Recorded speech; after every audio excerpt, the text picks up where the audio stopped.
নবী সাল্লাল্লাহু আলাইহি ওয়াসাল্লাম কাবা ঘরে নামাজ পড়ছেন। আবু জেহেল নাম শুনেছেন?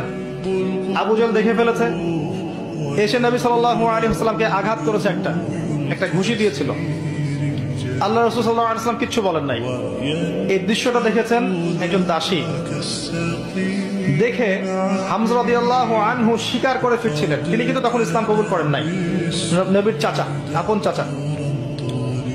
হামজা রাদিয়াল্লাহু আনহু আসছেন, তাকে বলছে ইয়া আবু আমারা, ইয়া আবা আমারা, হে হামজা, তার উপনাম ছিল এটা।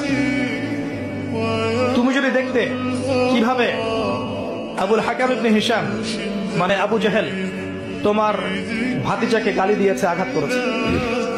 হামজা রাদিয়াল্লাহু আনহু বললেন আওয়া ফাআলা হাদা, সত্যি কি সেই কাজটা করেছে? তখন এই দাসী বলছেন ই ওয়া রব্বি, আল্লাহর কসম, সত্যি এই কাজটা করেছে। তখন তিনি ঘোড়া ছুটিয়ে কাবা ঘরে গেলেন, গিয়ে দেখলেন আবু জেহেল দাঁড়িয়ে আছে সবার সামনে, কাবা ঘরে সবার সামনে আবু জেহেলের কলার ধরে তাকে প্রচন্ড জোরে একটা ঘুষি দিয়ে বললেন যে আতাশতুমুনি ওয়া আনা আলা দীনিহি, তুমি কি আমাকে আঘাত করবে? আমি নিজে তার দিনের উপরে আছি। আকুলু মা ইয়াকুল, ও যা বলে, আমার ভাতিজা যা বলে আমিও তাই বলি। রুদ্দাহা ইন ইসতাতা'তা, তোমার যদি ক্ষমতা থাকে এই ঘুষি ফিরিয়ে দিয়ে দেখাও। কে বলেন এই কথা?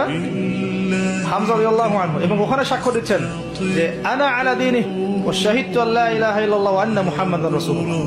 তোমার যা ইচ্ছা এখন করো। কারো বুকের কলিজা ছিল না, ওখানে হামজা রাদিয়াল্লাহু আনহুকে একটা আঘাত করে দেখায়। এবার তিনি চলে গেলেন দারুল আরকামে, যেখানে নবী সাল্লাল্লাহু আলাইহি ওয়াসাল্লাম তখন ছিলেন। সেখানে গিয়ে বলছেন ইয়া ইবনে আখি, হে আমার ভাতিজা, কুনতু আনসুরুকা লিল হামিয়া,